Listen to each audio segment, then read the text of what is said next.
Atenção, Newton César de Oliveira Santos. Gravando. Se encontra no ar ou não? Sim, aqui estou. Vamos nessa. Bora então, Newton. Então, mais um episódio de Contatos Insólitos, episódio número 23, com um tema mais polêmico do que nunca, que é Deus existe? Além de mim, quem mais? Então vamos lá, somos loucos o suficiente para entrar nessa seara aí, né, cara? Vamos embora aí. Tem que ser. Bom, o tema, a pergunta, para muita gente, talvez a maioria das pessoas pode soar assim, óbvia demais, né? Infantil, um absurdo, uma afronta, até dependendo, né, do tipo de pessoa que você for conversar a respeito disso. Mas temos aqui esse intuito de explorar qualquer tipo de assunto, sem nenhum preconceito e sem nenhuma limitação paradigmática, nenhuma crença, nada que nos impeça de viajar na maionese um pouco aí, né, cara? Então, acho que se dá esse direito sem problema algum. Na verdade, a origem dessa discussão, o que me inspirou a estar colocando isso para você como sugestão de bate-papo, foi justamente aquele capítulo do livro Os Semeadores de Vida, que é o Profundo, né? Uhum. E que eu acho que é um dos capítulos mais interessantes, na minha opinião, pelo menos, daquele livro, é justamente esse, onde existe aquele bate-papo entre o autor do livro, né, o Carlos Roberto Paz Wells, na época Charlie, né, hoje Veronica Wells, e o extraterrestre Goddard, quando eles trocam uma ideia lá em Apo, né, a respeito, bom, de várias coisas, mas o assunto descamba para a questão de Deus, né, o que seria Deus e como é que isso funciona. Eu confesso que depois que eu li esse capítulo, cara, assim, muitas coisas a respeito desse assunto para mim ficaram resolvidas. Não que todas as coisas tenham ficado, mas muitas coisas se apaziguaram a partir desse capítulo, para mim, pelo menos, né? Então, eu achava interessante a gente abordar essa questão e explorar esse assunto, que obviamente temos apenas 1 hora para fazer isso, né? Vai ser insuficiente, como sempre. Mas vamos embora, né, cara? Vamos explorar um pouco esse assunto. E então é essa questão, Deus de fato existe, né? Deus estaria configurado ou caracterizado muito bem, descrito pelas principais religiões. O Deus bíblico seria um Deus compatível com uma visão cosmológica da existência? Se Deus existe de fato, por que existe tanta dor, tanto sofrimento no mundo? Por que tantas pessoas sofrem? E por que Deus deixaria essas pessoas sofrerem tanto, né? Crianças, inclusive, em sofrimento extremo? Como é que fica essa questão dessa compatibilidade? Existe um Deus bondoso, existe um Deus que se preocupa com as questões humanas, ou esse Deus simplesmente não existe, e justamente pelo fato de existir esse sofrimento todo, toda essa dor no mundo, seria uma prova mais do que cabal de que Deus não existe coisa nenhuma, seríamos simplesmente um acidente biológico, ou o resultado de milhões de anos de evolução aí, e Deus nunca fez parte disso, e nunca houve nenhum Deus. Enfim, cara, questões polêmicas aí para a gente discutir abertamente. E vamos lá, o que você acha dessa história? Acho legal. Acho que a gente pode pegar várias linhas aí para frente. Uma coisa que você falou agora me lembrou o título profundo, título de capítulo, por coincidência, não é coincidência, está no SOS Humanidade OVNIs. SOS Humanidade é um capítulo.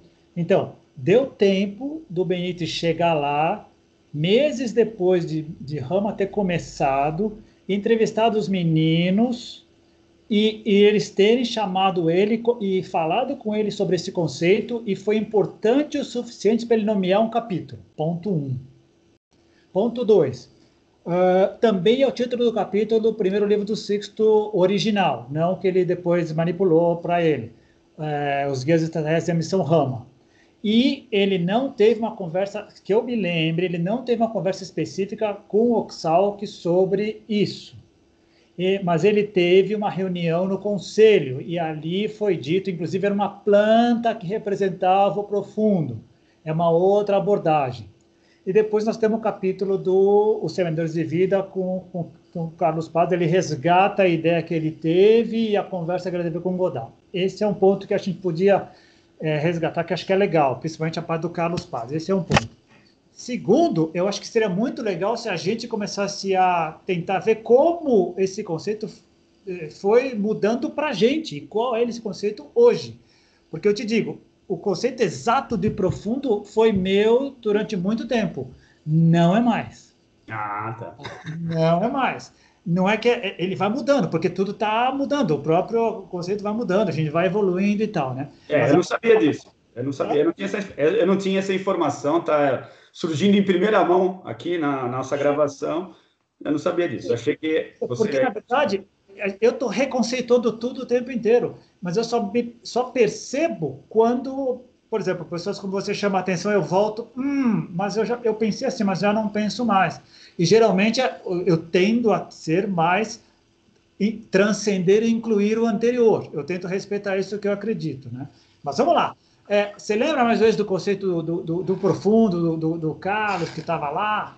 Olha, na verdade, a gente vai ter que acho que tentar resgatar. Eu vou tentar resgatar de memória, porque simplesmente não consegui entre hoje e hoje, não tive tempo de reler o capítulo, tá? Mas de memória que eu me lembro sobre essa discussão entre o Charlie e o Godard, né, a respeito do que seria Deus. E eu lembro que existia uma parte em que havia esse diálogo, onde era colocada na verdade, o Godard colocou em xeque essa questão de Deus ser onipresente, onisciente, né? E que se Deus era onisciente, ele deveria saber sobre tudo com antecedência, né? Tudo que iria acontecer.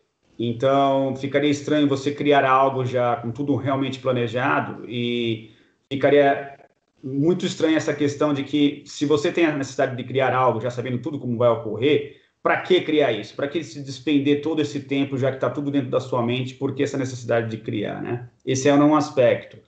Bem lembrado. O outro aspecto que eu me lembro também de cabeça é que se houve uma intenção, se a criatura inteligente existe dentro do universo, né? E aqui é legal a gente frisar que o que seria a criatura inteligente? Qualquer criatura além da humana existente no universo, né? Que possui essa capacidade de pensar, de refletir, né? E então, se houve essa criação, né, se haveria de fato uma criação, não nos moldes, e aí para mim fica muito, pelo menos para mim fica muito evidente, não nos moldes naquilo que existe, por exemplo, na Bíblia, de se criar Adão e Eva através do barro, né, enfim, não vejo muito por aí, mas se foram dadas as condições iniciais para que, com o tempo, houvesse a possibilidade da criatura inteligente surgir no universo e a partir daí se desenvolver, né, que haveria um propósito nisso, que não seria à toa, não seria um acidente de percurso, né?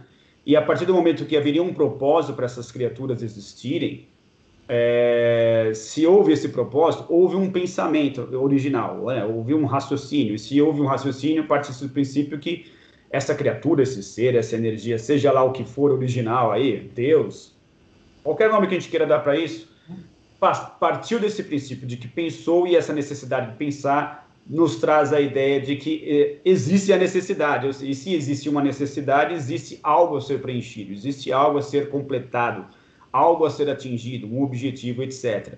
Então, o que eu me lembro a respeito disso é que faz sentido pensar em um Deus que, apesar dessa ideia de ser onipresente, onisciente, onipresente, eu acredito que faça parte sim, inclusive pelo que a gente leu, inclusive nos livros do Tom Campbell, sobre essa energia ou essa fonte original estar presente em tudo, mas não faz sentido para mim ela ser onisciente ou aquele ponto de vista muito comum de que Deus já sabe tudo, Deus já tem tudo no destino já pré-determinado, né? E não existe nada a se aprender com isso, nenhuma evolução a partir daí, né? Então, me lembro bem dessa parte de diálogo que o Godard deixa claro para o Charlie ali que Deus teria essa necessidade de crescer também, de evoluir também. Isso. Então, por mais que do nosso ponto de vista, meio que também na linha do Campbell, de dizer que as bactérias presentes em nosso intestino não possuem a consciência do todo, mas são parte desse todo e contribuem fundamentalmente para a manutenção desse todo, embora não tenha essa consciência, a gente também tende a pensar em Deus como uma criatura super onisciente e, na verdade, do nosso ponto de vista, ela é, né, por uma questão de proporção, né, a proporção é muito diferenciada. Na verdade, esse Deus não seria assim tão onisciente ou ainda teria algo a evoluir ou algo a aprender em relação a tudo e a todos. E na medida que ela fosse evoluindo, ela cresceria ainda mais, né? Essa criatura, esse ser. São as coisas mais ou menos que eu me lembro a respeito disso. Bom, eu vou tentar resgatar. Acho que você resgatou uma coisa boa. Eu acho que outra coisa, antes que eu me esqueça, que eu acho que era isso. Eu me lembrei até acho que a reunião que ele falou. A decisão de criar a criatura inteligente é para que a criatura inteligente desse sentido a ele, Deus profundo. Sem isso não havia o porquê, né? Isso é uma coisa. E aí várias coisas aí. Vamos tentar fazer um ping-pong rápido. Bom, voltando lá. Os meninos, menos de 6 meses depois do começo de Missão Rama, o Benito estava lá em agosto e a coisa começou em 22 de janeiro. Não tinham a mínima ideia de nada. Então, o conceito que eles tinham de profundo, me lembrando agora, era tentar tirar um pouco do verniz católico, daquela criatura que julga sobre o bem e o mal, e colocar uma coisa além. Mas esse além eles não conseguiam entender. O Sixto acabou indo lá anos depois, acabou indo lá na sala do conselho, ele chega a comentar isso com o Benítez, mas ele processou depois, era muito mais profundo, tanto é que o nome que foi dado foi Profundo. Ele tentou ir além da coisa. E o Carlos, o livro de 93, então nós estamos falando de 76, 86, 17 anos depois, ele teve chance de aprofundar, pesquisar tal, é o conceito mais abrangente que ele chegou naquela época, né? Então, esse é um ponto, a ideia da criatura inteligente. Duas coisas importantes. Em princípio, vamos pegar os materialistas, os que não acreditam em Deus. Seria possível conceber o universo sem uma entidade que desse sentido a ele? Em princípio, sim. A partir do Big Bang, as equações estão aí, as coisas foram indo e tal. Num espaço aberto, a entropia, isto é, a tendência à desorganização seria quase que infinita. A ideia seria que ela fosse embora, e o que acontece no universo é o contrário. Tem as galáxias, os planetas, e nós somos o máximo da não entropia. Isso é uma lei que a probabilidade disso acontecer aleatoriamente é tão pequena que aí a gente começa a questionar, e esse é um dos argumentos que os próprios mundo materialista não consegue entender. Eu me lembro que o Carlos Marrenan também falou uma coisa. Antes de falar no Criador, eu me lembro disso claro, ele falava assim, a gente não pode negar uma coisa, existe a criação. Bom, existe o universo. Bom, o quanto a gente absorve dele, as nossas verdades e tal, ele está aí. Se ele foi criado ou não, que propósito, a gente pode conversar depois, mas a criação está. E nós, as criaturas inteligentes, o reconhecemos, atuamos nele e o modificamos. Sim. Né? O que não entrava para mim agora entra aquela ideia de que, qual é a ideia que Deus tem? Deus está pronto, Deus não precisa mexer mais, né? E hoje eu já intuo, e depois de ouvir você falar, recuperar isso que o Carlos falou, a criatura inteligente existe para dar sentido a ele, fazer com que ele continue. Tudo está em evolução, inclusive o profundo. Ele não está parado. E eu me lembro que o Carlos falava, existe uma diferença enorme entre a teoria e a prática. Na teoria está tudo montadinho, o circo está montado, né? O planeta Terra harmonicamente funcionando, perfeito. Mas só na prática que a gente vê os acidentes, os percalços, as mutações, tudo isso acontece. Isso é parte do jogo cósmico, para usar o termo do nosso querido Stanislav Grof, que é parte do pacote que o Profundo deve ter criado ali, desde o pequeno piparote lá. Eu chamo de piparote o começo do Big Bang lá, né? O Ken Wilber diz que tem 20 princípios que vêm desde o Big Bang que nunca mudaram e eles se transformaram nas leis cósmicas que a gente vai interpretando à medida que a gente vai crescendo. Elas tinham que estar lá desde o começo, não pode ter acontecido do nada, né? Não pode ter acontecido do nada. Então, pressupõe essa criatura.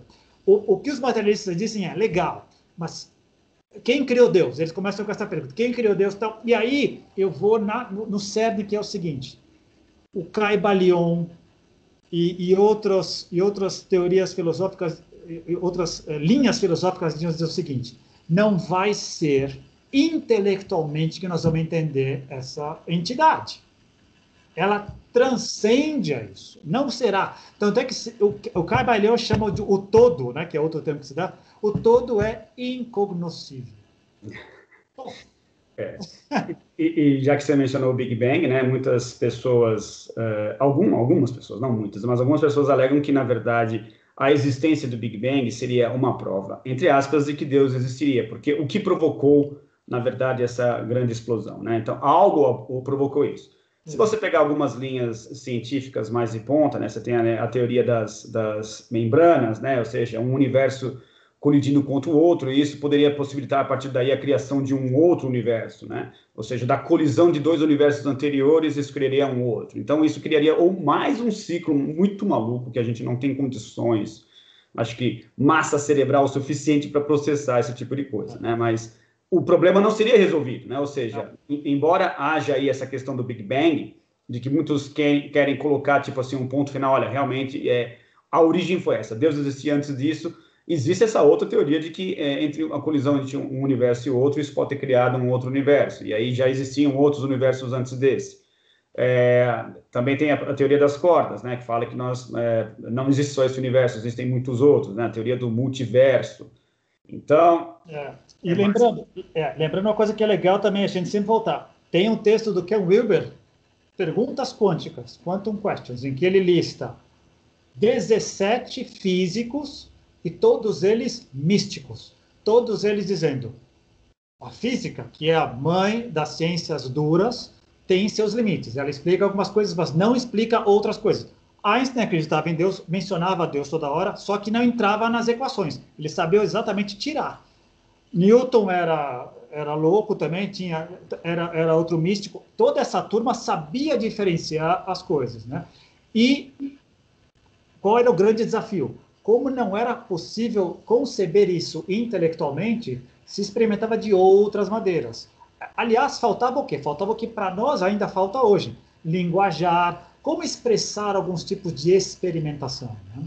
Outra coisa que é interessante, se, de um lado, a ciência é a experimentação física tridimensional, a psiconáutica é um tipo de experiência também que cada um pode ter, e ter esse tipo de experiência que vai além do tridimensional aqui. A gente já conversou sobre isso. E ali é possível ter percepções desta criatura profundo, tal, todo, incognoscível.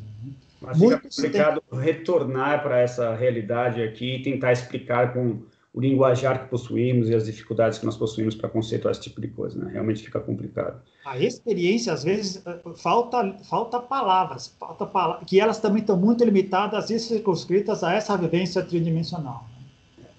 E tem essa questão toda também de que, já que você mencionou Einstein, de que a física ela explica até certo ponto. Existem certas coisas no universo que a física ainda não consegue adentrar, o que é caracterizado por aquilo que eles chamam de singularidade, né? Então, assim, tanto antes do Big Bang, quanto, por exemplo, os buracos negros, né? Não se entende ainda como é que um buraco negro funciona. São regiões ou circunstâncias dentro do universo em que a física, a ciência, da forma como conhecemos, não funciona mais. A partir dali, a ciência não possui mais explicações, não consegue explicar esses eventos, né? Então, fica aí a critério de quem quiser acreditar ou justificar que a partir desses pontos em específico você consegue começar a atribuir o que existe a Deus, também fica à vontade para entender esses critérios. Mas, eu não sei se você quiser falar sobre isso também. Não, manda pra. Mas não, eu queria depois que a gente adentrasse numa questão mais humana, que são os questionamentos mais comuns que nós possuímos, justamente esses que eu mencionei no início, de poxa, mas se Deus existe de fato, por que existe tanto sofrimento no mundo, né? Por que tanta gente sofre, tanta catástrofe, tanta desgraça no planeta, e Deus estaria permitindo isso? Isso seria uma prova de que Deus, se existe Deus, esse Deus não seria bondoso, não seria interessado nas questões humanas, etc. Né? Depois eu queria... Isso é legal. Isso é diretamente vinculado ao nosso conceito de Deus, ao conceito de Deus que as pessoas têm. Uma coisa que eu acho que tem que ficar clara, e para mim ficou, que é o seguinte: a realidade com R maiúsculo, ela existe. A nossa capacidade de apreendê-la e de interpretá-la ainda é limitada. Nós usamos ferramentas, artifícios para fazer isso. A ciência é uma delas. Não dá e não dará nunca conta de tudo. Nós vamos precisar de outras ferramentas. A introspecção, a meditação, a contemplação é outra, que está além. Existem outras. Bom, para mim isso já deixou claro. Tudo está em evolução, inclusive o profundo. Né? E tem sentido? Tem. Porque senão para que criar? Para que criar uma coisa que já está pré-concebida, como você colocou, um jogo de cartas marcadas?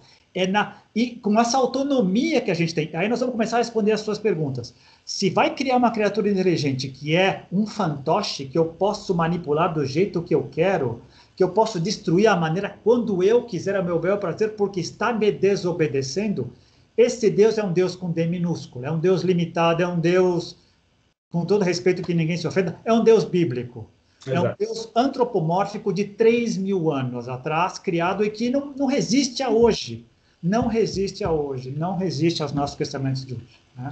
E também uma coisa que eu me lembro que tem a ver com o que você mencionou agora nesse capítulo do Profundo, é justamente essa questão de que se Deus tivesse criado essas criaturas imperfeitas do jeito que são, e tivesse que efetuar intervenções o tempo todo, como as principais religiões alegam, principalmente, né, vamos pegar aqui a religião que mais nos afeta diretamente, que é o cristianismo, né, com Deus efetuando o tempo todo intervenções, né, através de rezas, através, sei lá, de que tipo de interação que a gente acaba tendo com essa figura, isso seria uma prova de que Deus nos teria criado incapacitados, não teria nos criado limitados, e a necessidade de efetuar remendos, né, o tempo todo nessa criação indicaria que se Deus não seria tão poderoso assim, não seria tão capacitado assim para estar criando esse universo, porque essas criaturas teriam essa necessidade o tempo todo de estarem ali sofrendo updates, né, melhorias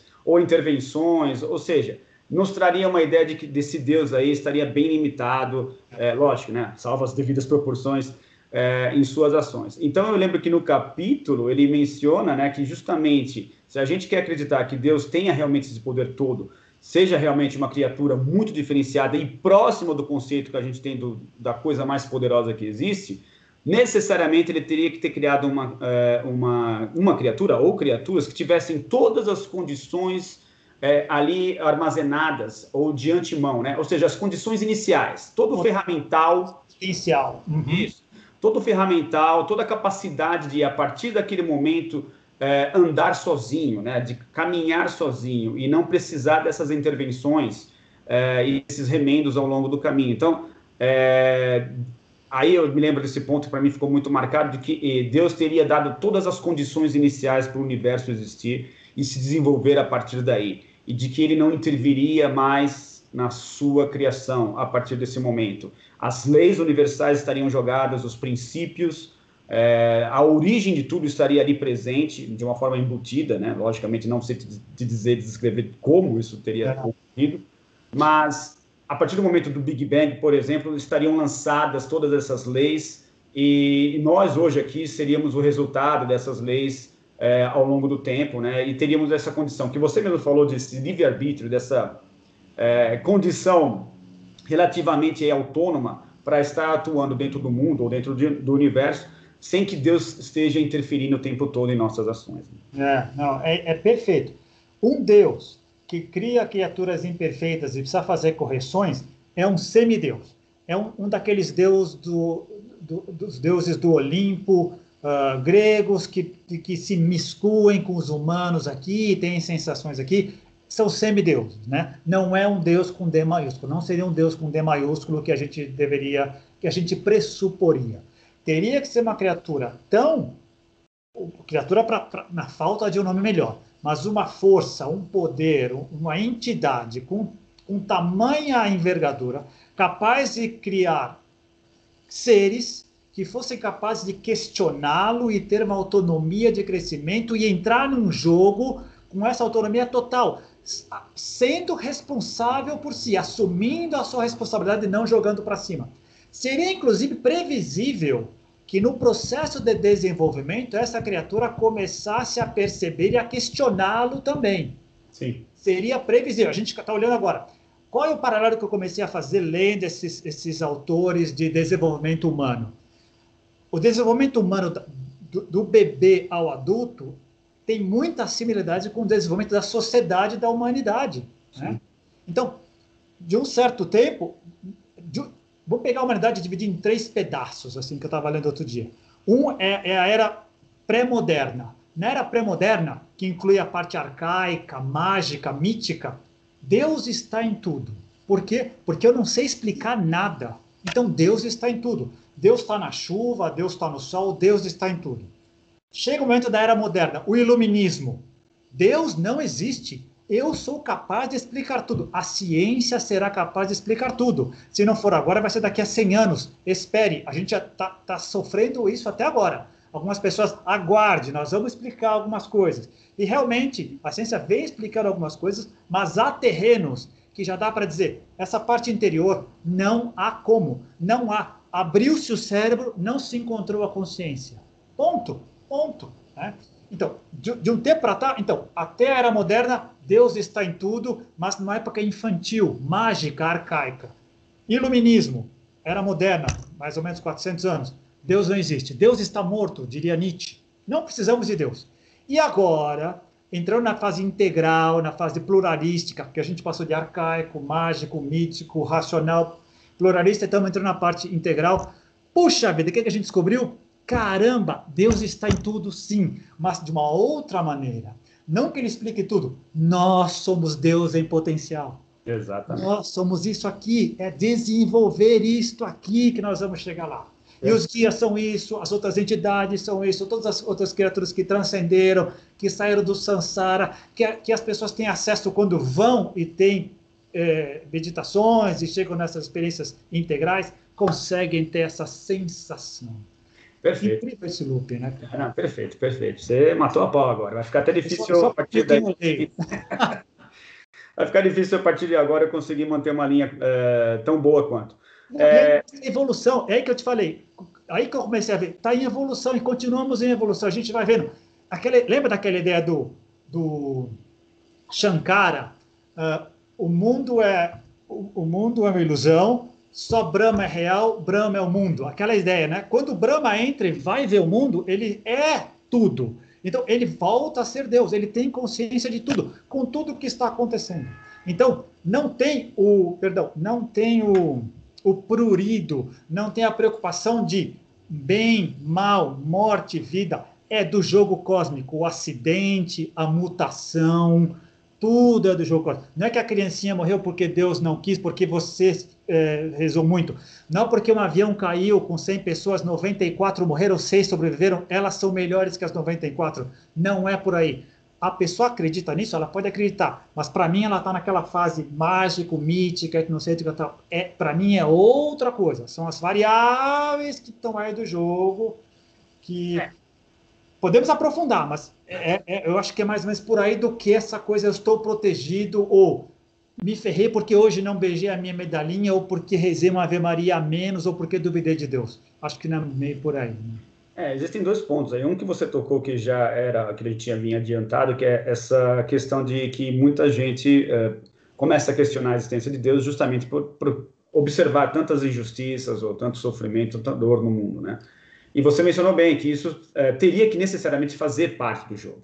Né? Ou seja, seriam fases temporárias importantes para a maturidade da civilização como um todo. Né? Teríamos que passar por isso, para que a gente tomasse responsabilidade pelas coisas ao nosso redor, para que a gente fosse mais consciente, mais responsável em relação a essa vida e cada vez mais alinhados com essas leis universais que estariam embutidas dentro dessa realidade que foi lançada com o Big Bang, né? E a gente ainda está aprendendo a reconhecer essas leis, né? As leis da vida, as leis universais. Estamos ainda aprendendo a reconhecer, a fazer esse reconhecimento e a partir do momento que a gente reconhece isso, começar a se alinhar com essas leis, né? Então, todo esse sofrimento, ele faria parte, assim como a questão do bem e mal, entre aspas aí, né?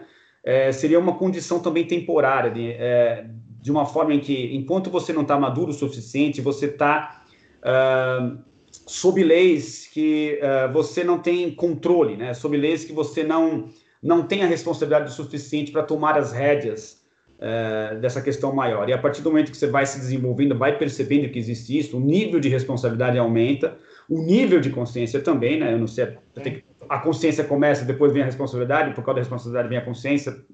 Não sei te dizer ao certo como é que é esse processo.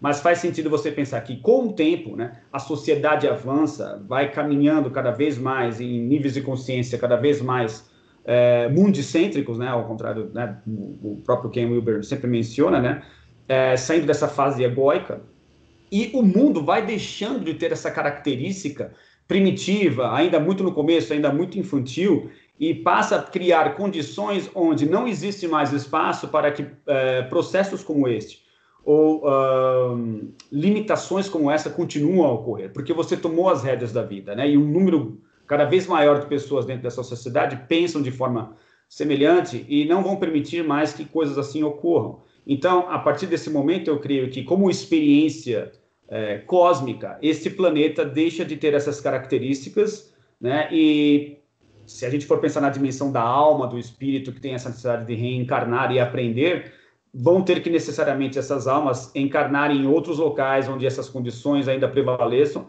mas aqui passa a ter uma condição diferenciada em que certos tipos de experiência não cabem mais aqui. Tem que essas criaturas não é uma palavra muito boa para isso, digamos, essas almas em evolução tenham a necessidade de ir para outros locais, porque a Terra deu um upgrade, digamos assim, né? O planeta deu um upgrade e a partir desse momento outras almas, né, que precisam de outros tipos de experiências teriam essa necessidade de vir para cá e não aquelas outras que até o momento estavam aqui em processos muito mais primitivos, né? Então, talvez faça sentido esse tipo de coisa dentro dessa visão mais usando uma linguagem que a gente gosta bastante, que é a linguagem da internet, da informática. Nesse game, nesse tabuleiro, as peças mudam, o tabuleiro vai, outras fases vêm outros jogadores com outros tipos de jogadas e tal, né? Você estava falando, eu me lembrei uma coisa, aliás, esse raciocínio seu foi muito bom. A revolta contra Deus começa no fato da morte existir. Sim. Antes do sofrimento vir, a morte. Puxa, a primeira questão, a partir que a gente começa a se questionar, por que tem que existir? A gente esquece de olhar para o lado. Tudo ao nosso redor fenece. A natureza é isso, as estrelas são isso. Uns demoram mais, outros menos. A Drosophila melanogaster é uma semana. Para ela, nós somos eternos. Sim, exatamente. Para nós, os guias são 4.000 anos, é muito tempo. Uma montanha é muito tempo. Mas tudo fenece. Aqueles de nós que perceberam que a verdadeira vida é a espiritual, aqui é um avatar para jogar esse jogo, para aprender outros tipos de coisa, reinterpreta a morte, o acidente, a doença, a mutação, a tristeza, e passa a enxergar a vida de outra maneira. E tira das costas de Deus isso e entra na cota da responsabilidade. A realidade em que eu estou envolvido está. Como eu reajo a isso? Não tem nada a ver com Deus. Como é que eu reajo a isso? Isso tem a ver com a minha maturidade, o que eu vim trazendo aqui, o que eu aceitei, não aceitei. Meu sistema de crenças, que é embutido desde o momento em que eu nasci, que eu tenho que requestionar o tempo inteiro. Isso é outra das coisas também que a gente tem que nos diferencia. Como a gente lida com o nosso sistema de crenças, como a gente lida com essa visão de Deus, né? E a ideia é, ao crescermos e assumirmos as responsabilidades, tiramos das costas de Deus uma série de coisas e colocamos na nossa. Mas numa boa, esse fardo a gente aguenta, porque a gente entende.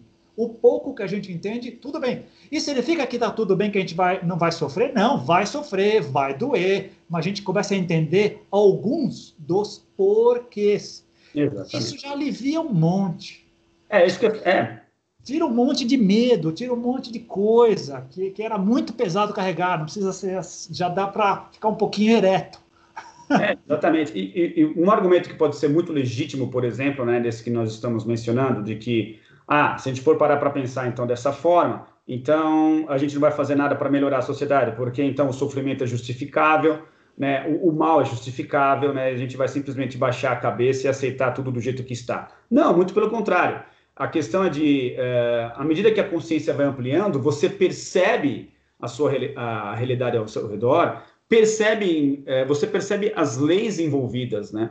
E a partir do momento que você percebe os mecanismos que fazem com que essa dinâmica ocorra e que essa dinâmica necessariamente precedeu a nossa existência, né? Já estava aí muito antes da gente chegar, você assume a responsabilidade por isso, porque é muito louco, cara. Me passa a impressão de que assim, não existe outra possibilidade, né?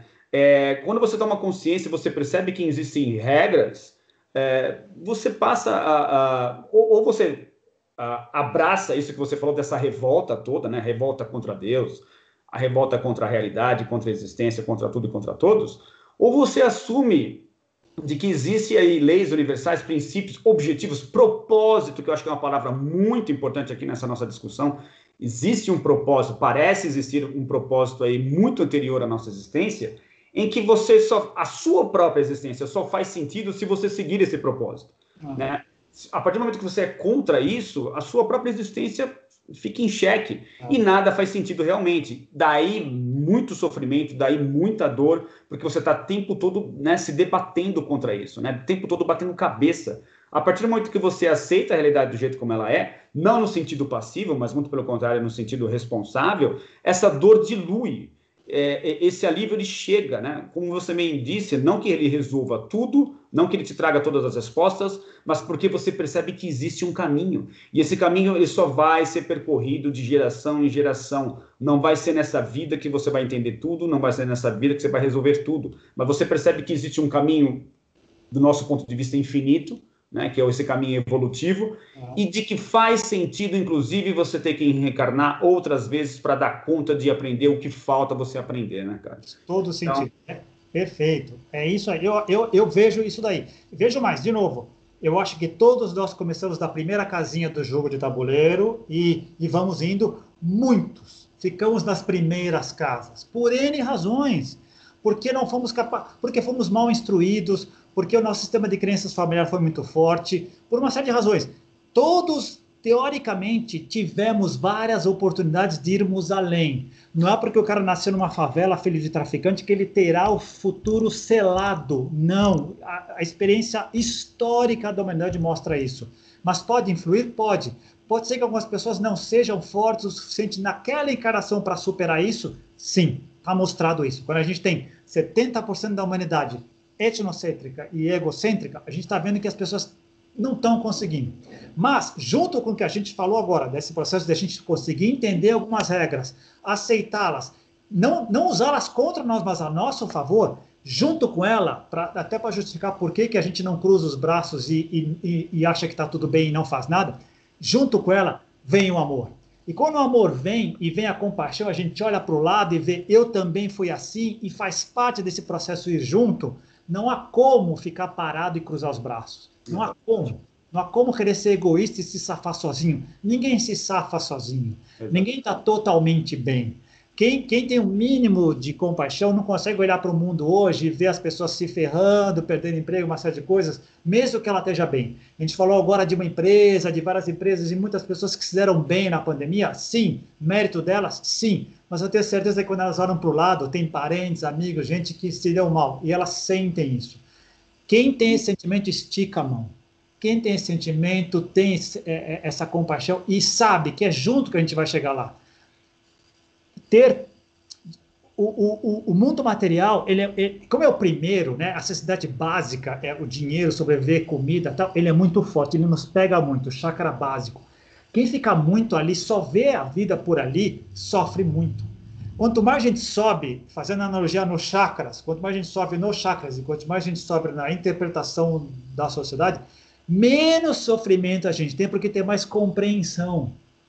Ainda dói, mas a dor ela é compreensível. Quer dizer que dói menos? Não necessariamente, mas pelo menos a gente entende que é temporário, que é parte do jogo, que eu não estou sendo punido por Deus, que eu não sou uma vítima do processo. Porque, aliás, uma das coisas que nós, seres humanos, adoramos fazer é jogar de vítima. Sim. A culpa é do outro, é dos meus pais, é da genética, é de Deus, sim, é do governo, não minha.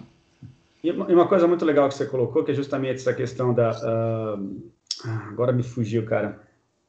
Você me falou uma coisa aqui que me fugiu o raciocínio. Às vezes acontece isso, né, cara? É. Mas não, eu ia falar sobre a questão de... Amor, da compaixão, do... não, eu acho que é da compaixão. Essa vontade, esse ímpeto de você ajudar os outros, lembrei agora, é justamente você perceber, né, ter essa percepção de que precisamos um dos outros para evoluir, ou naquela metáfora do elefante também existente no livro Os Semeadores de Vida, de conseguir juntar as peças, né? Ou seja, juntar as visões para montar esse grande quebra-cabeças, né? Precisamos de uma civilização, né? Por que seres, entidades em outros planetas, da forma como nós acreditamos, pelo menos, ou tivemos algumas leves pinceladas ao longo das nossas experiências de campo aí, de que elas existem, por que elas precisam de uma civilização? Porque talvez é necessário realmente, existe essa fase onde os semeadores de vida passam a contribuir de uma forma, ia ser redundante, de uma forma positiva, passam a contribuir na existência do universo, não de ser um fator contra o universo, né? Essa revolta que nós mencionamos agora, ela pode ser individual, mas ela pode ser também coletiva, né? Aliás, o planeta como um todo, ele está mais para esse lado da revolta do que para outra coisa, né? Então, quando a gente tiver uma civilização, pode ser que a gente não tenha, pode ser que o planeta sucumba antes que a gente consiga chegar nesse estágio, é possível. Mas se a gente conseguir ultrapassar essa barreira, ou uma coisa que você gosta de falar tanto, né, que é sobreviver a nós mesmos, a gente vai poder estar dentro de uma condição planetária em que nós sejamos fatores reforçadores do universo e não fatores desestabilizadores, né?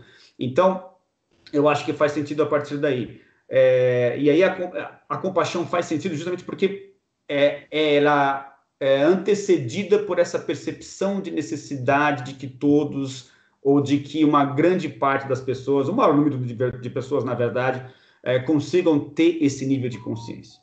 Né? Matou, perfeito. Que outra coisa legal que me fez ocorrer, e alguns de nós, a gente começa... A maioria de nós está numa corrida tão grande, como se fosse uma corrida de ratos, como o pessoal do mercado financeiro diz, né? Um bando de ratos correndo, a gente não para pensar. Aqueles de nós que paramos para pensar, que podemos refletir, que enxergamos, que crescemos um pouquinho, percebemos, peraí, tem um fluxo no universo. O holomovimento do David Bohm, tem um fluxo aí. Quem vai contra a corrente, sofre. Quem vai a favor da corrente, flui. Vamos ver, e como é que eu posso sentir isso? No dia a dia, na sensação. Abra-se, você sente o fluxo. A gente sente o ambiente quando está mal, a gente sente as dores. A gente começa a perceber, não precisa ter preceitos morais que nos digam de fora, a gente consegue perceber de dentro, quando a gente está no fluxo ou não. Esse é um ponto. Segundo ponto, a gente começa... Nada melhor do que a natureza. A natureza é a grande mãe da nossa biosfera aqui. Ela nos mostra, sozinho, não existe uma árvore, é uma floresta, não existe um casal de nada. É tudo grupal. Então tem uma grande razão. Nós, como almas, como criaturas, nós não chegaremos lá. Mesmo admitindo, por exemplo, é o que eu tenho hoje que me deixa muito feliz. Legal, existe o profundo, um efluxo, ele começou a descer, criou o espírito, criou a mente, criou a vida, criou a matéria, e depois vem a evolução que nós vamos voltar para ele. Perfeito, eu me encaixo ali, joia, entendi mais ou menos o mecanismo, não me preocupo mais com os detalhes, como eu tinha antes, estou no caminho, já percebi que não tem um caminho para seguir, eu faço o caminho, beleza. Mas a primeira sacada, sozinho, não tem interação, sozinho não se aprende. Não se enriquece. O que o Carlos falava direto. Cara, por mais... É o que eu faço sempre. Não adianta eu ler 50 livros por ano se eu não aplicar isso. Se eu não viver, se a prática. E a prática com o outro. E o outro aumentando cada vez mais o espaço do nós. Não o outro como um inimigo, como um estrangeiro, um alienígena, com A minúsculo, mas como outro como nós. É essa a sacada. E aí vem a razão da compaixão, do esticar a mão, do vamos juntos, de às vezes demora, às vezes tem gente que não vai ouvir, às vezes o discurso vai entrar daqui a 5 anos, e cabe a nós termos a sabedoria e entendimento para poder esperar, não desistir, está perto ali, mas outros vão sacar direto. Pô, quantas pessoas captam logo a mensagem? Vamos pegar rama, quantas pessoas captam logo, já sacam, não só o discurso do ET, mas o discurso da transformação, o discurso do trabalhar junto. Você sabe disso, a gente sabe. Outros demoram muito a transcender a fase egóica e entrar na coisa. Assim é a vida inteira. Né? Mas, cara, você mencionou uma outra questão que, para mim, eu acho crucial nessa discussão toda que estamos tendo a respeito de Deus profundo, que nome que a gente queira dar para isso, que é a questão da maturidade, ou seja, dentro desse processo de descobrimento, de despertar, digamos assim, pelo que temos visto, faz parte a maturidade ao longo do tempo. Não pode ser um processo imediato, não pode ser uma resolução da noite para o dia, ela vem com o tempo, né? Então, todo esse fator que nós estávamos discutindo a respeito do sofrimento existente no mundo, sobre as dores. Obviamente, se você for analisar só a realidade material, é muito injusto realmente, não faz sentido de fato e a nossa vida passa a não ter sentido algum. Isso só faz sentido mediante a transcendência, mediante a metafísica, a existência de uma consciência que ela sobrevive depois do falecimento do corpo físico, sobrevive depois da morte. Onde há outras leis em jogo ali, que é a lei do karma, né? Ou seja, a questão do karma, do dharma. Se você não encara isso, se você não abraça essa questão da multidimensionalidade da existência, realmente as coisas não fazem sentido. Até Deus não faz sentido. Então, assim, é preciso que você abrace isso, né? Não de uma forma via goela abaixo, não estou falando, não estou querendo sugerir nada para nenhum possível, duas ou três pessoas que estejam nos assistindo nesse momento, mas o abraçar dessa multidimensionalidade, ele também é uma questão que vai depender necessariamente de paciência e maturidade. Você vai começar a perceber nas entrelinhas de que existe algo ali embutido e de que se você for só encarar, como eu já passei por essa situação, né? Não sei se todo mundo sabe aqui, né? Mas assim, eu fiquei muitos anos dentro desse paradigma cartesiano newtoniano, de uma forma que, para mim, o entendimento da vida era simplesmente esse de um acidente biológico, sabe, sei lá quantos milhões de anos atrás, e nós teríamos o resultado desse acidente. Nesse nível de compreensão da vida, o meu nível de sofrimento era extremamente alto, né? Não que eu ainda não sofra, não que eu ainda não passe por vários percalços, lógico que eu passo, mas a partir do momento que eu abracei a questão da multidimensionalidade, por questões, inclusive, eu, assim, retrato um pouco disso no meu livro, né? Ali tem um pouco dessa explicação de como é que eu mudei de uma coisa, de uma fase para outra nesse jogo, nesse videogame aí. A partir do momento que eu aceitei essa questão da multidimensionalidade, essas questões aliviam, elas abrandam, né? Você não que você aceita tudo de uma forma passiva, volto mais uma vez a dizer, é importante dizer isso, né? Que isso não é aceitar a vida de forma passiva, muito pelo contrário, você vai abraçar a multidimensionalidade, mas isso vai te dar mais ferramental para que você sofra menos e faça mais. Isso. Então, assim, é importante a gente entender essa questão, né? Aí muita gente vai pensar, poxa, mas vocês estão querendo abraçar outras questões que estão além da ciência simplesmente por uma questão de alívio mesmo, né? Se você está falando que alivia, então, apenas por uma questão artificial de trazer menos sofrimento, você abraça uma crença que inexiste, né? Toda uma explicação para a realidade que está fora do nível tridimensional para dar alívio ou para dar justificativa às coisas que fazemos por aqui, né? E não. Pode parecer isso no primeiro momento, mas é a maturidade mesmo que vai nos dando essas dicas e essas percepções que são cumulativas e, a gente tem que ter paciência, não adianta. Não, perfeito. Você falou uma coisa também, legal, esse discurso aí precisa ser destacado, é muito bom. Me fez lembrar uma coisa que é bem interessante. Eu também sofro, e sofri mais, e hoje sofro menos, por uma razão bem interessante. Eu tinha teoria e tinha crença no transcendental, mas não aliviava. Começou a aliviar quando eu comecei a experimentar. Sim. No momento que você experimenta, coisa muda. Exatamente. Isso é importante. Sim, muito importante. Nem que seja flashes, mas legal. Uma coisa é eu ler, eu tinha todo o pacote legal, e eu acredito. Aquela história. Tem gente que não acredita nas vivências que eu tive, físicas concretas com os extraterrestres em campo. Legal. Eu e essas pessoas que estavam comigo no grupo 4 tivemos várias coletivas.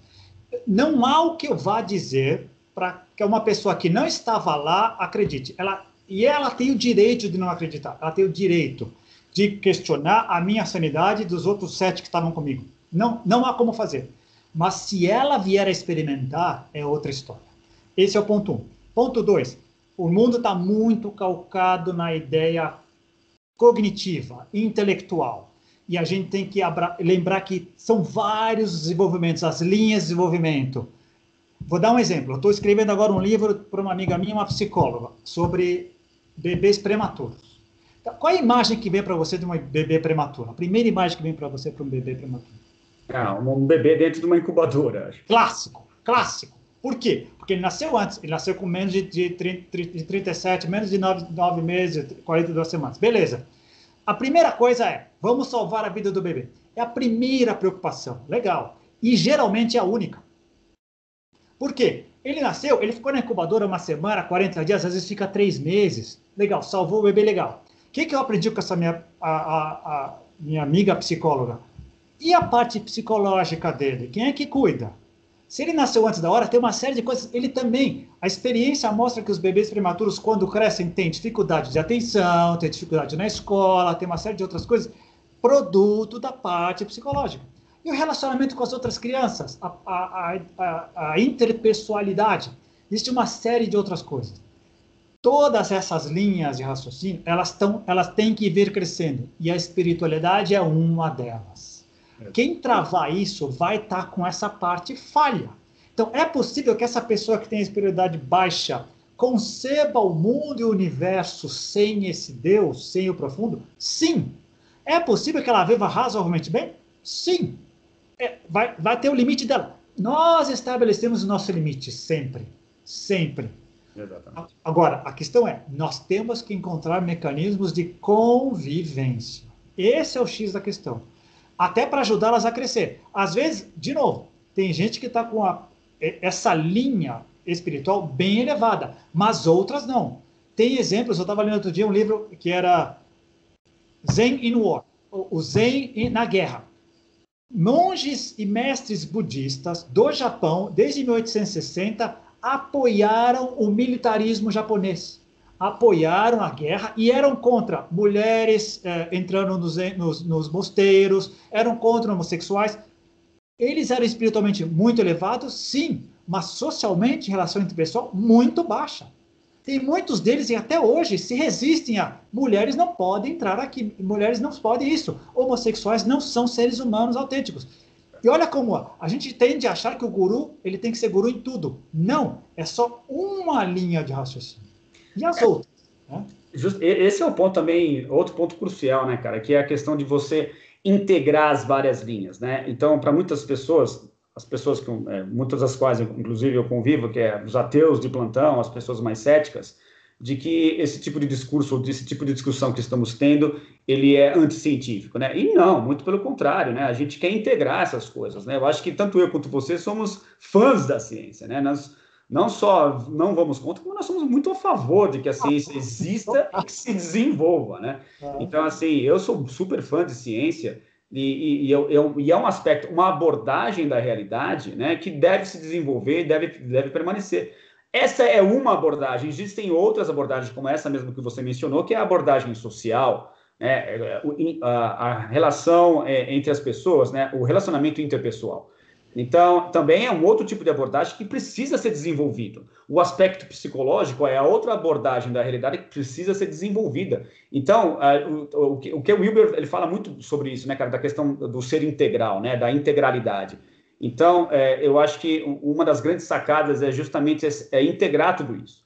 É você passar a integrar e não a excluir. Lógico que existem coisas que eu acho que precisam ser excluídas, como, por exemplo, injustiça, desigualdade, violência, guerra, essas coisas, eu não estou querendo aqui, você também com certeza não está querendo, dizer que temos que integrar tudo. Não, muita coisa tem que ser eliminada, tem que ser jogada para trás. Preconceito, tradições super arraigadas, né, que só trazem sofrimento, tudo isso tem que ser deixado para trás, né?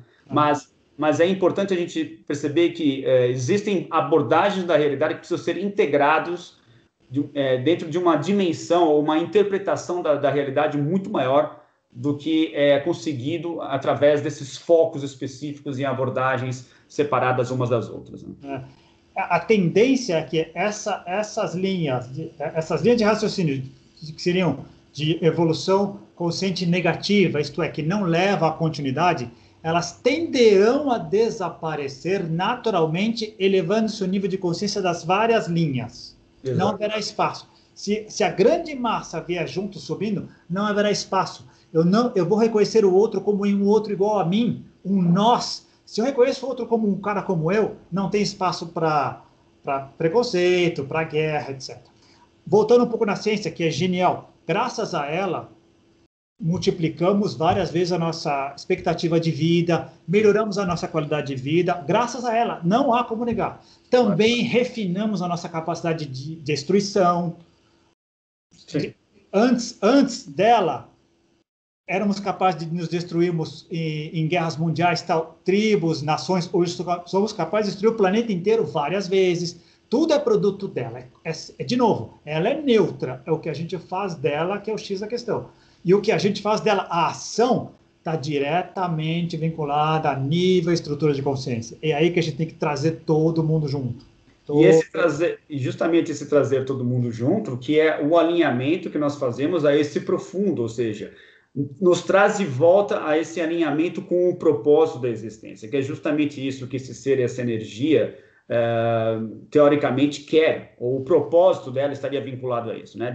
Dessa necessidade de trazer todo mundo para esse eixo central em que a coletividade cresce em consciência, cresce em ganho de qualidade de consciência, né? Justamente ao se ampliar cada vez mais essa base e fazer com que todo mundo, ou não todo mundo, né? Mas talvez a maioria das pessoas, a maioria das criaturas subam e se desenvolvam, né? E aí tem duas coisas aí que me ocorreram agora, você estava falando que é legal. Primeiro, reconversar, ressignificar a relação com os guias. Porque no começo, eles muito longe, nós muito aqui. Uma coisa que foi acontecendo comigo, é uma coisa bem pessoal, a distância foi diminuindo. Não física, continuarei vivendo no máximo 80, 90 anos, e eles continuaram vivendo muito tempo. Eles continuaram entendendo muito mais o universo. Então, nesse aspecto físico, não mudou muita coisa. Mas no momento que a gente entra no tabuleiro consciencial, opa, aí a gente pode diminuir essa distância. A gente pode trocar figurinha, né? Esse é um tabuleiro que está muito legal. E outra, baixou muito. A coisa baixou, a minha experiência pessoal, baixou de uma maneira impressionante. Esse é o ponto 1. Ponto 2, puxa, eu esqueci, cara. Estava falando do eixo central, da gente subir, ampliar aí a base das pessoas. Do nível de consciência, mas era com relação aos guias que era lá também. É que você falou que por um lado se sentia distante ainda, mas por outro lado... Nesse aspecto consciencial, porque eles também estão aí. O profundo é o mesmo, né? O profundo é o mesmo, a busca é a mesma, o entendimento é diferente, sim, mas se estão aqui, se estão encarnados, se ainda tem uma coisa que eu aprendi se ainda está individualizado, se ainda não voltou ao profundo, é porque está no jogo, ainda está jogando. Está jogando, está numa fase mais à nossa frente, mas está jogando. E se relaciona conosco, é parte todo. Então nós estamos juntos no mesmo processo, né? Nós estamos juntos na mesma pegada. Cara, você mencionou uma coisa que eu havia já pensado sobre isso antes, mas depois ficou incubado assim no lugar, agora vem à tona novamente, né? Que é essa questão de que, realmente, cara, isso é um fato. As experiências em campo, as últimas que eu tive, né? Obviamente antes da pandemia, depois da pandemia, esquece, não teve mais atividade de campo. Por um lado, me fizeram jogar mais para longe deles, porque a ideia que os semeadores de vida me passavam era de... cara, como eu vou te explicar isso? Uma sensação, pelo menos, né? Uma interpretação que eu fiz do livro, ao ler esse livro, eu li 5 vezes, cara, né? Não descarto a possibilidade de ler uma sexta, de que eles eram mais próximos de nós, em termos de evolução material, física, tecnológica, digamos assim. E as experiências em campo me fizeram assim, caraca, eles estão fazendo coisas aqui que a gente não faz a mínima ideia. Pega aí os maiores cientistas, as maiores cabeças pensantes do nosso planeta, e eles com certeza não vão fazer a mínima ideia de como é que eles são capazes de interagir com a realidade, com esse nível tecnológico. É absurdo. Isso, para mim, aumentou. Essa distância aumentou. Porém, olha que maluco, e aí cai como uma luva nisso que você mencionou. Me parece que, em termos de ampliação de consciência e de nos compararmos com eles em relação a toda essa questão multidimensional ou metafísica, me parece que eles se aproximaram de nós, ou, na verdade, a gente se aproximou deles. Acho que talvez seja mais por aí, né? Me parece um fator mais próximo, mais de parceria, cara. Eu acho que essa seria a palavra mais adequada. tirou esse caráter assim muito de distanciamento, vocês são muito foda, eu sou um lixo. Não que isso tenha mudado muito, mas em nível de consciência parece que saiu esse degrau absurdo que havia entre nós e eles, no sentido meio que quase sagrado, quase religioso, digamos assim, para um nível de maior parceria, de maior proximidade mesmo, através do quê? Cara, daqui do chakra cardíaco, cara. Aí vai parecer um papo de místico, eu sei, mas nos últimos tempos é o que eu consigo te dizer em relação a toda essa questão do amor, da questão consciencial e dessa necessidade de trazer todo mundo para junto dentro desse mesmo espaço de convivência, cara, impressionante. Boa. Então, realmente, o que você mencionou vai ao encontro disso, cara, de que é muito louco, porque, por um lado, a questão científica / tecnológica parece que cada vez ficou bem maior, ficou mais distante, mas, por outro lado, a questão que é o que talvez as criaturas inteligentes compartilham, que é justamente a questão consciencial, isso, para mim, nos aproximou, cara, é impressionante. Eu sei que está no fim. Duas coisas, rápido, 1 minuto. Quando eu cheguei em 96, já sabendo que eu ia ter que sair, uma série de coisas, eu me lembro que eu chamei o Luiz, o Tadashi, o Diego, e falei, cara, vamos partir para campo, porque eu estou com uma sensação forte. Eles perguntaram, que sensação? A sensação é, os guias estão aqui, ó, em algum lugar. A porta está aqui, a gente precisa achar a porta, mas ela é invisível. Que eu não sabia, eu não tinha palavras para colocar. 1996/97, não tinha. Que hoje eu já sei, eu demorei, olha só, 20 e poucos anos para perceber. É o espaço consciencial, é o espaço onde não tem isso, né? E nas últimas práticas de campo, porque a gente foi fazer prática de campo, fizemos 2 ano passado, e tá vindo muito isso. Cara, legal, o físico já foi, está confirmado, vamos para outra arena. Nós estamos jogando outra arena, que vai além disso aqui. Vamos na consciência. E cada experiência bacana que vale a pena. A gente precisa conversar sobre isso com todo mundo, porque é o terreno a ser explorado agora. Bom, quem sabe isso não vira o tema de um próximo papo aí. Vamos pensar a respeito. Se a gente tem condições de levar um papo nesse nível aí, quem sabe. Bom, cara, então, passou um pouquinho de 1 hora aqui já, deu o que tinha que dar, cara, mas acho que valeu muito a pena. Foi muito bom. Obrigadão aí, Newton, mais uma vez aí por Roberto, valeu. Aí comigo e até a próxima segunda-feira aí no próximo episódio de Contatos Insólitos. Grande abraço, cara. Valeu, até mais, valeu, até mais. Tchau.